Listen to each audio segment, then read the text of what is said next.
So, Peter, a number of things going on as usual, because I like to say that. First thing that I saw on IG today, which is a little bit crazy, not even an athlete, but people still buying this guy's shoe, his worn shoe. So the 2008 Kanye West Air Yeezy Grammy shoes sold for $1.8 million. How do you feel about that? That is not that crazy to me, actually. It's really? Anything 1.8 is great. But was that the I'm going to let you finish year, or was that 2009? I'm not 100% sure. Okay. I would imagine, though, that was the I'm going to let you finish. The assumptions I'm bringing into this are that it was like the first pair of Yeezys, like before they were released, because 2008 Yeezys sound unheard of. Right. So maybe it was just he had like custom design shoes, so they're already like crazy worth, plus worn by uber famous celebrity, and then during an uber famous moment, then it's like, yeah, is it worth 1.8 million? Obviously not, but like, what are we assigning value to anyway? So the company that actually bought it plans on, I guess, chopping the shoe up into many pieces and then just like selling it out. Really? And maybe making a profit. Yeah. That's the dumbest thing ever. I hate everything. What do you mean? We're just going to buy a pair of shoes, chop them up. Oh, yeah, I have a little piece of leather from an original shoe. That's like stupid. That's like when you buy a piece of the hardwood on NBA floor.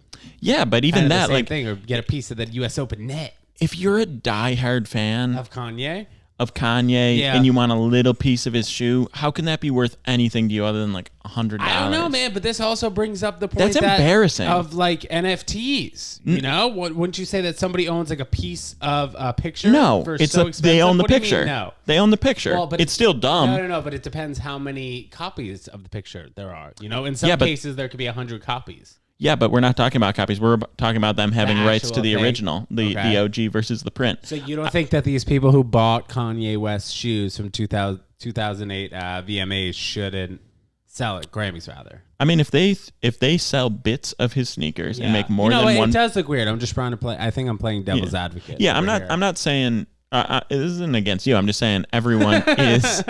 If you're buying little pieces of the sneaker, you're a loser. I'm sorry. If you're a big enough fan of anyone that isn't like, no, just anyone. What about like if it was Michael Jordan's shoe and they chopped it up? Embarrassing to be that fan of anyone that you want a little piece of their sneaker. I could kind of get it. The whole shoe. If it were like the whole shoe is something that's a collectible item. Yeah. That's still cool. You could put it on display in like a glass box in your mansion, whatever. Right. If you have a piece of his shoe and you're like, I got a little piece of Kanye here. Where are you gonna put it? You're embarrassing yourself. You think you're gonna impress the friends, like, oh yeah, like check out this thing I got. They're like, wait, are you that insignificant that you thought having a little piece of another man's shoe makes you cool? So you think that there would be other ways to praise somebody, like if you had somebody's maybe rookie card per se? I guess we'll jump to the next topic. Those are traditionally collectible items. There's a cool picture. There's a bit of history beyond it. Like that makes way more sense. It's not even, I don't even hate the shoes versus the card. It's the piece. The piece means nothing. The piece of hardwood that you said beforehand, like I can give you something because it's part of like the arena, the greater experience, the fanhood, everything. The piece of the shoe is you're just worshiping one little piece of a shoe of a guy. Like just, I'm sorry. So you don't deserve to ever wear shoes again. Okay, fine. Fair enough. So I mentioned rookie card because LeBron James rookie card just sold for $5.2 million. Now, 5.2. Yes. Now, there are so many different variations of rookie cards these days. Mm-hmm. Like if it's minted, if it's special edition, if they only made X amount of cards, which is basically special edition. But one of my other buddies has a LeBron James rookie card, and he was like doing a bunch of research on it, and he thinks that his card is only worth like $5,000. He bought it for $30 back in like 2003. But it's so weird. It's so weird to like fully know what card is worth what.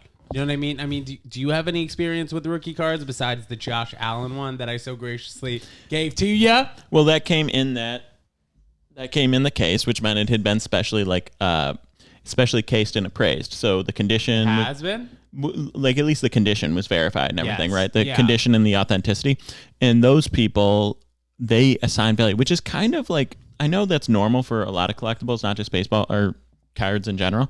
But it is strange that we have like people that can appraise it and just assign value. It makes sense to have experts on, say, appraising a home, right? So there's some sort of like basis. But these things that only have like implied value because they're collectible, because they don't have like a tangible purpose. It's really strange to me to have someone that appraises it and can assign value. It should just be whatever the market determines. Right. Well, but as we go into more purchases being virtual, isn't that going to be even more difficult? We're going to need virtual appraisers like NFTs, and who's going to decide what's worth $10 and what's worth $500,000? You know what I mean? Yeah, kind of. I think the market can decide. The thing with the NFT is like the whole purpose of it is it's automatically verified. But I don't know. Maybe there's going to be some way that people can like create fraud NFTs. I don't know. But I thought that was kind of the whole purpose, was like just like Bitcoin can't be faked, like neither can the NFT. Like, yeah. So you don't have to worry about like, oh, is this an original Picasso? Right, Oh, is this actually? Let me look. Is the stroke accurate? Blah blah. Like I get, historians, people that can understand if something's real. That's the value they add. So I don't know if online that's even going to be necessary. But as far as the price is concerned, I'm just sick of people spending money on stupid stuff. It's so funny that we have no basis of like what's going to be normal in 10 years. Like when the internet first came out, they were talking about it on Good Morning America. Being like, what is an email? Like, what is the @ symbol? Like, just shit like that. Stuff that, like, when we listen back to this in 5 to 10 years and we're like, yeah, we had no idea what we were talking about. And how great NFTs are. Me and you just got our own, you and I just have our own NFT just sitting here on the couch. 10 mil. Yeah. Who knows? You just put whatever price on it that you want. I mean, it's possible. We're seeing people do a lot of dumb stuff lately and get rich off it. Yeah. So, Dogecoin. Exactly. So there's going to be a lot more like, it feels like a prank, but usually I don't really think it is. I think there's more like nefarious behavior behind these things. Like what? Like Musk's involvement in Doge. Like, was it really just happenstance? He's like, oh, haha, this is funny, I'm going to tweet up. Or was he just kind of running it up and getting rich off it like rich people do, Yeah. Like, but I think more so, I'd say from what I have seen and what I've gathered, I think it's got to be at least 65% joke and maybe 35% of him trying to run it up where he makes money off of it. But the thing is, he doesn't have any need to. The thing is, joke or not, like that basically, and that's what's really weird about these things. Like if you have enough of a following, you have enough influence, like you can just cause the price to go up, and that feels illegal. That feels really illegal. Right, but I mean, people in your industry do it all the time, man. But it's illegal. Finance. Right, true. Well, I mean, there are a lot of things that people do that are illegal in finance, no? Yeah, I mean, white collar crime. So, speaking of Elon Musk, he is hosting SNL this Saturday, and Miley Cyrus is performing. Why are people hating on him? And I see you are kind of hating on him too. Because, it's supposed to be like artists and like performers and like people that came out. Yeah, musicians. People that create and add value in that way. And then we have just some guy who's like, I mean, Elon Musk is objectively not funny. So any like SNL is a comedy show. He is not a funny person. His Twitter is like embarrassing. His appearance on Joe Rogan, like he's like very cringy. He's not a creative in any sort of way. Did you watch that Joe Rogan? Yeah. No, not a creative in any sort of way. Doesn't check any of the boxes for. What do you mean he's not a creative in any sort of way? I mean, like created the electronic art. You know what I'm talking about. You mean like I'm talking about SNL. SNL. We don't come. Okay, fine, SNL. Look, you created the parachute. Well, let's put you on SNL. Like I don't care. You got your own lane. Stay in it. It's just like I really hate it. I saw that.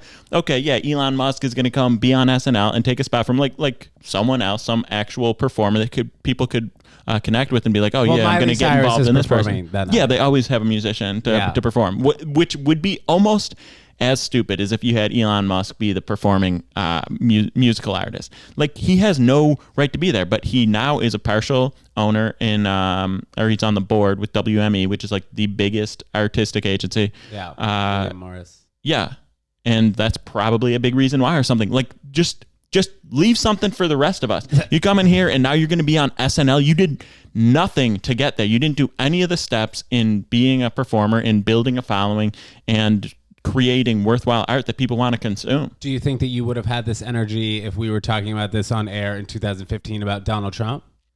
Yeah, he definitely shouldn't have been on. I mean, he was closer because of reality star. Like he's a TV guy.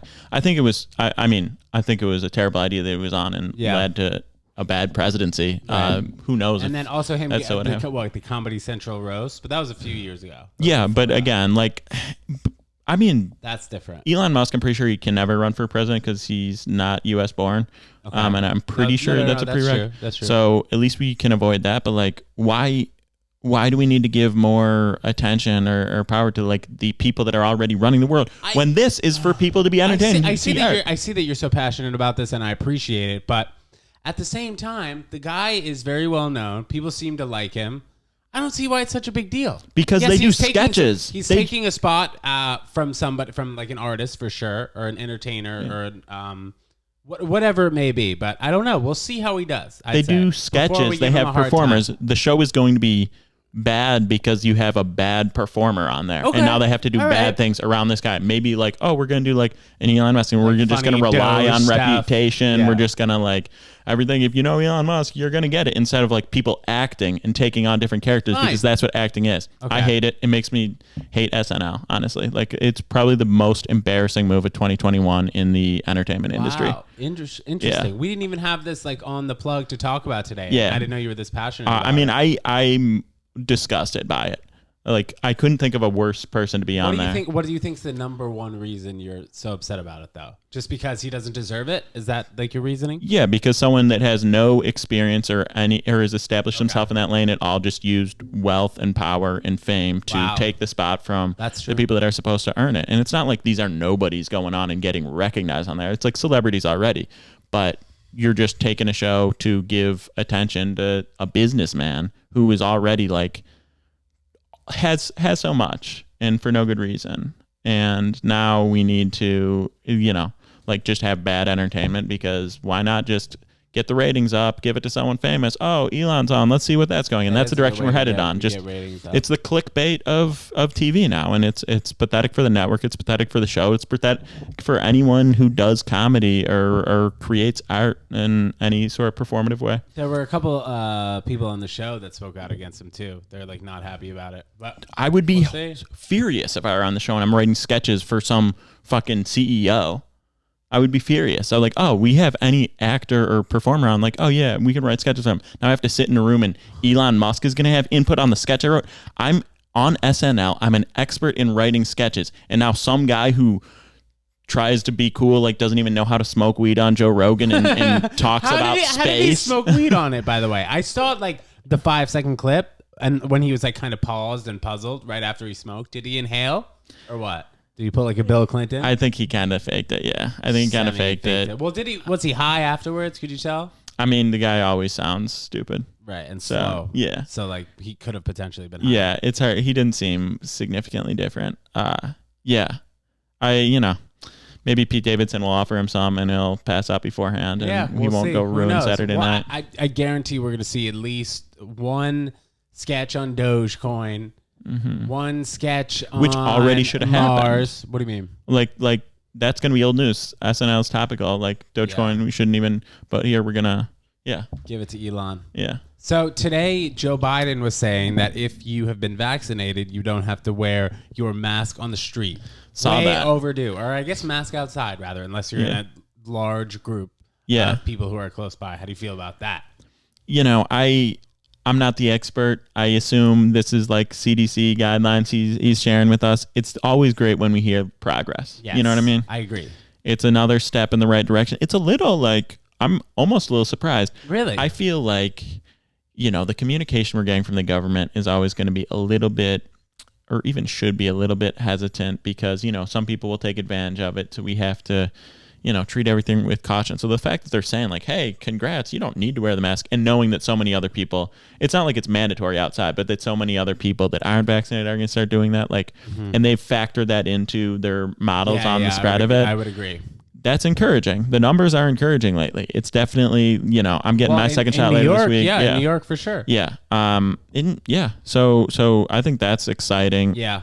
I think in New York you're always in a large crowd of people, pretty much. Right. But anytime we're like, we can chill out on this, like, it's encouraging, and much more so than like a couple months ago when we started reopening restaurants and stuff, because it was like, why are we doing that now? Now it's like, well, the numbers are down, so it actually makes sense, and the vaccines are going up and progress. Like, I mean, we've been in this for so long. We've been in this for so long in so many different stages. Yeah.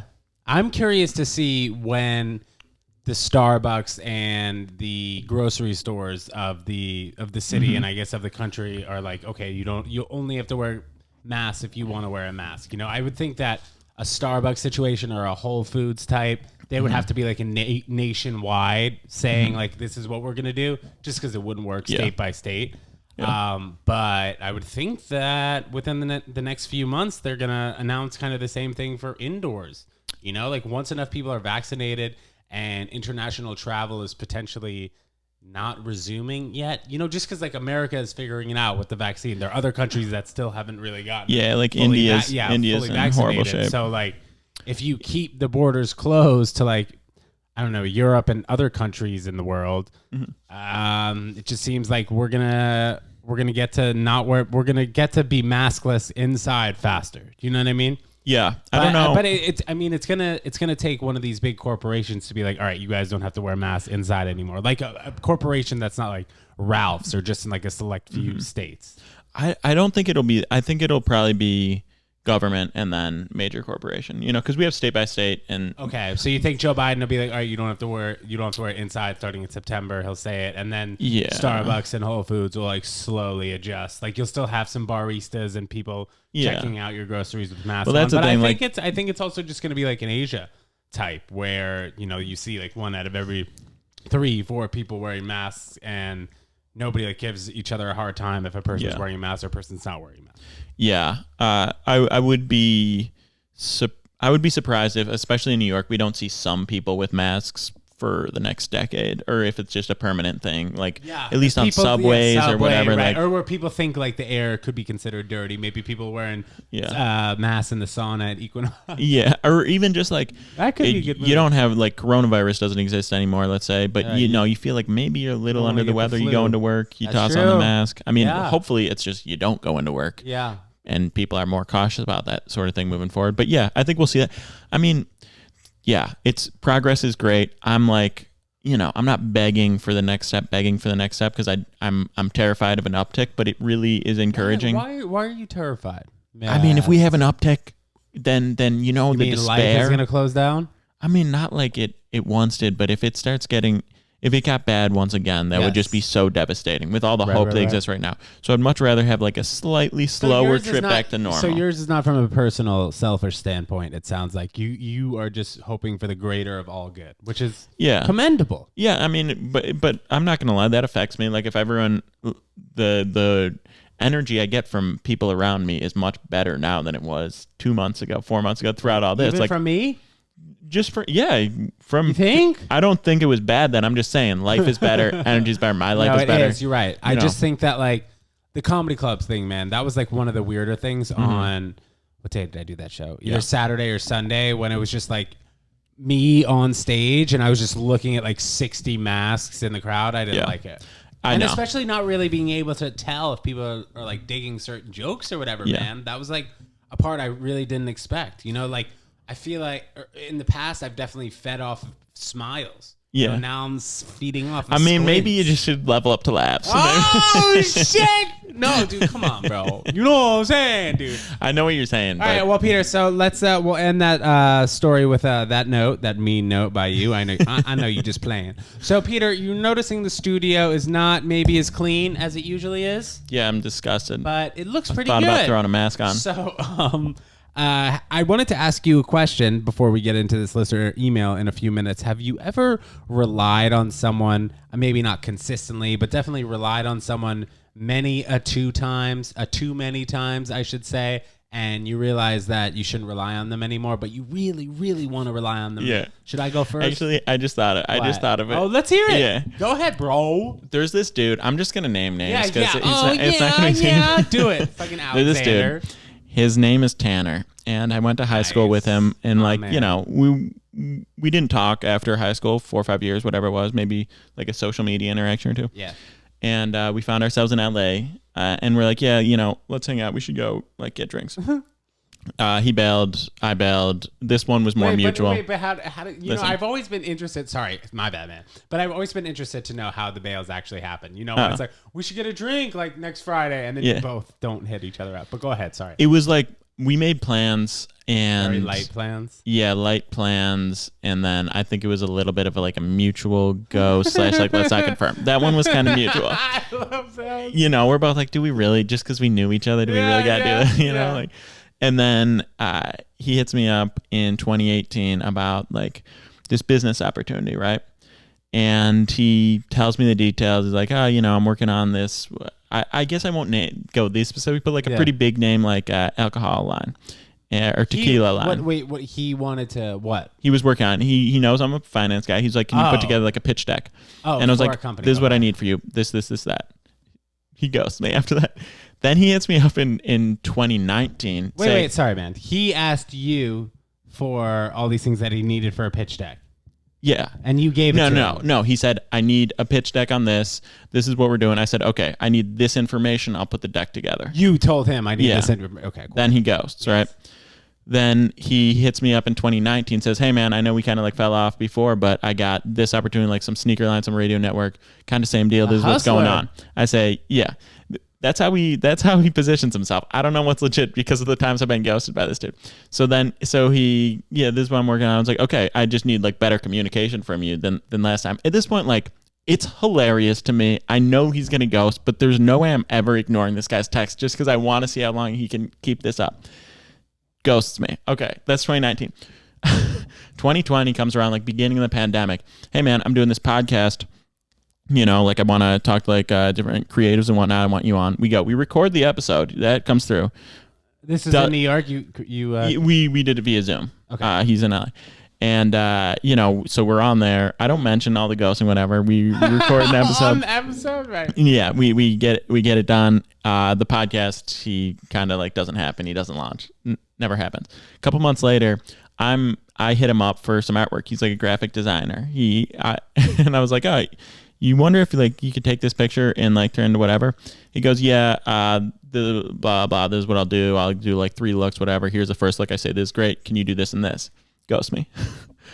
4 straight years, 5 straight incidents. It's 2021. Tanner, I know you're not listening to this, but if you do and you don't hit me up and then bail or ghost on something this year, I'm going to be pretty upset. This is a 4-year streak we have going on at this point. I hate people like that, man. It's just shut your mouth.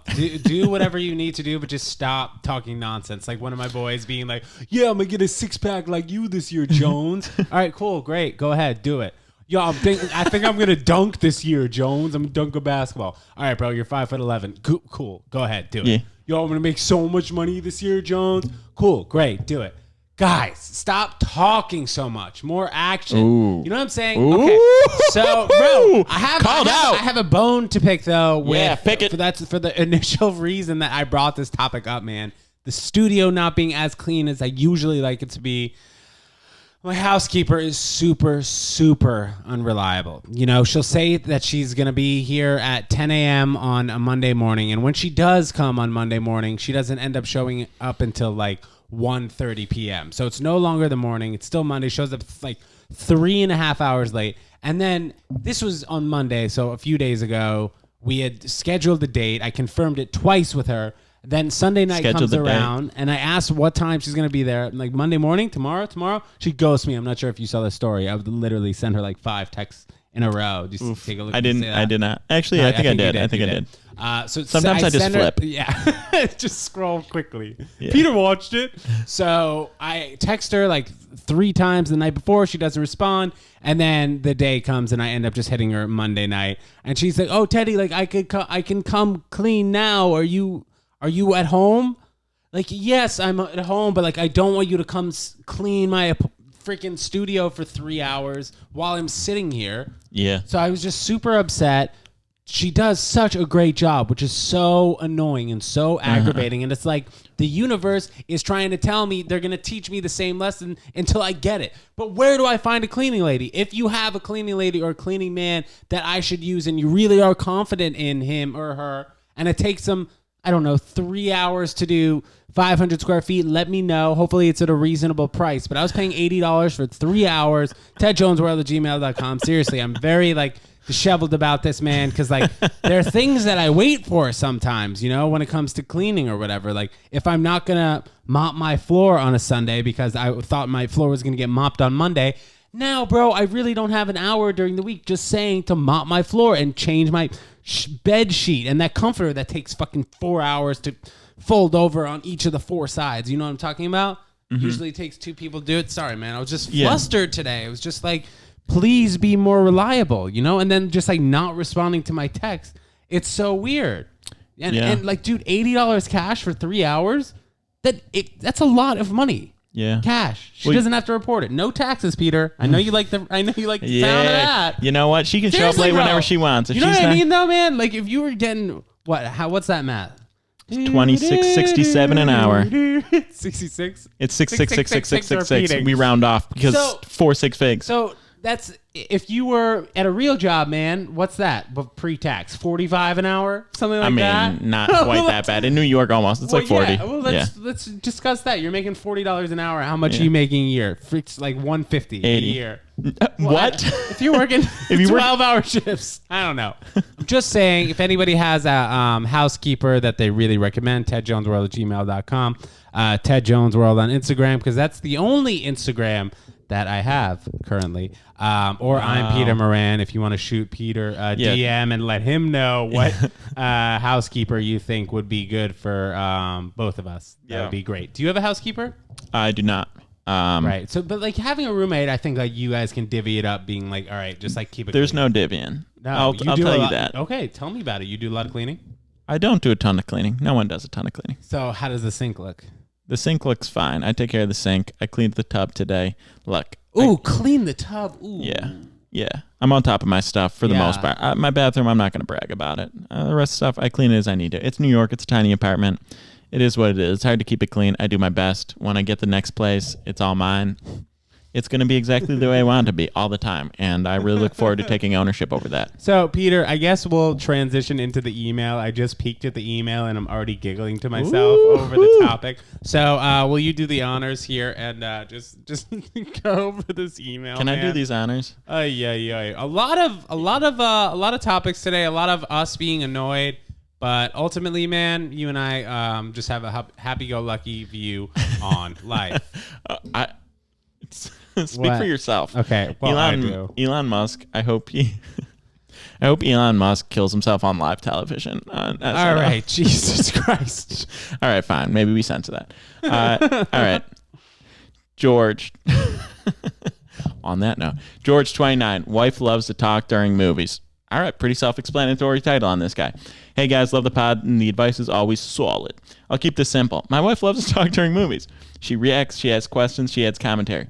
What are your guys' thoughts on this? Is that annoying or fair game? For reference, it's just us watching together. Sincerely, bad multitasker. I've definitely had this issue before. I probably also used to be the kid asking too many questions during a movie. I don't know if you ever were.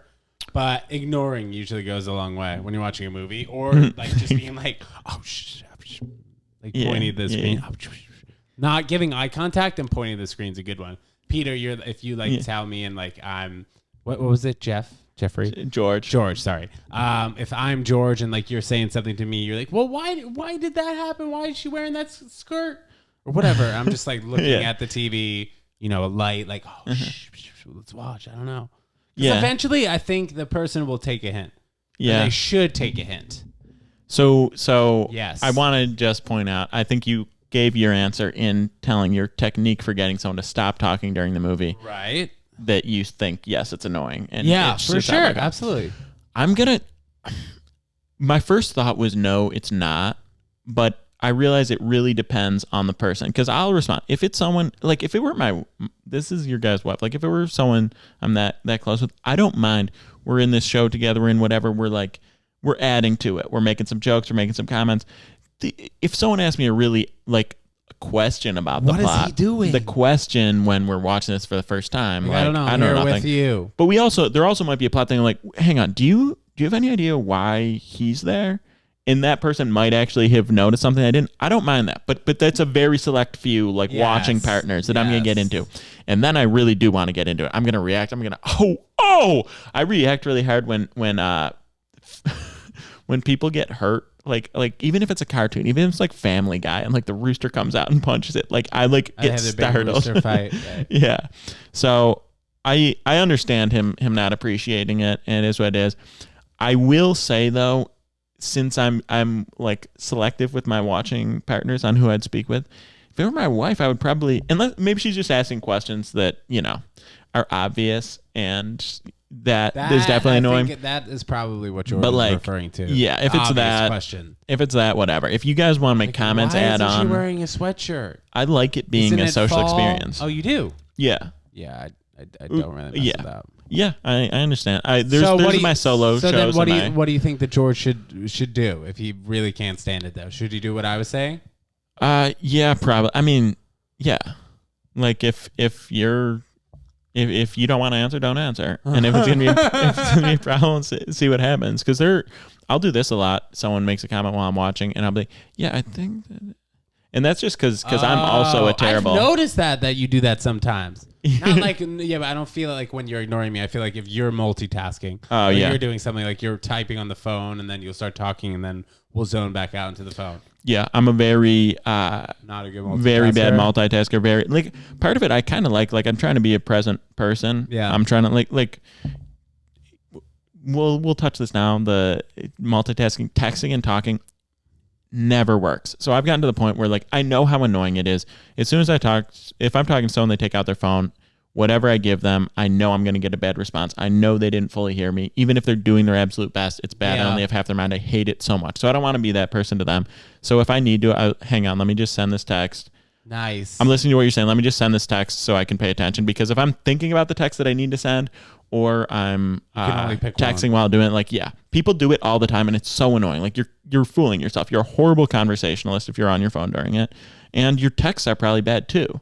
So yeah, I don't mess with that. I don't mess with that at all. If it's urgent, I let them know, hey, let me take care of this. Then you have my attention. So I guess to wrap up what George's question would be is make the movie the number one priority, or make the TV show the number one priority, and let it be known. You know what I mean? Yeah. Like, oh, 1 second. Like, I want to watch this. I want to watch this part. Then maybe we could pause it, you know, like after I fully understand what's going on, so I don't have to hear your question and then be like, what? And then miss it, and then none of us understand what the heck is going on. Yeah. You know what I'm saying? And if you guys want to like pause and go or something, if it's that, then fine. Hell yeah. But yeah, if you're missing out the movie to explain something she didn't notice, yeah, like I can see that being frustrating. If you're smoking a bowl during the movie, Peter, it's got to be pretty hard to, you know, focus on so many things. You know what I'm saying? This is true. Smoke that green. Oh, that's true. God, that was terrific. So, Peter, anything else you got to say before we get on out of here? When's your next show, bro? Considering today is what? Considering today is Thursday. Yeah. When's your next show? Yes. You know, Wednesday, see me in Eastville. Otherwise, DM me if you want to come to a show. DM me. The schedule's always changing. Oh my God! Quickly before we get out of here, Peter. So I have 2 people that would like to put money into your poker fund. Oh yeah. Yes. So for those of you who don't know, Peter's running a little poker fund where he will get you return on his money. And if you don't fully know what the shit I'm talking about, email I'm Peter Moran on DM I'm Peter Moran. Instagram yeah. Or email what is it? P Moran. What's the email? P Moran Mail. P Moran Mail. We Gmail. Love that. If you can't find me, it's on you at this point. Literally. Find me. Send me your guys. money. We will see you guys at another time. Bye. Cheers. Thanks for tuning into the Ted Jones World Podcast with Peter Moran. Don't forget to rate, comment, subscribe. We've got new episodes dropping every Monday, Thursday, Saturday at 12 a.m. Follow us on TikTok, Ted Jones World Podcast. Hell yeah.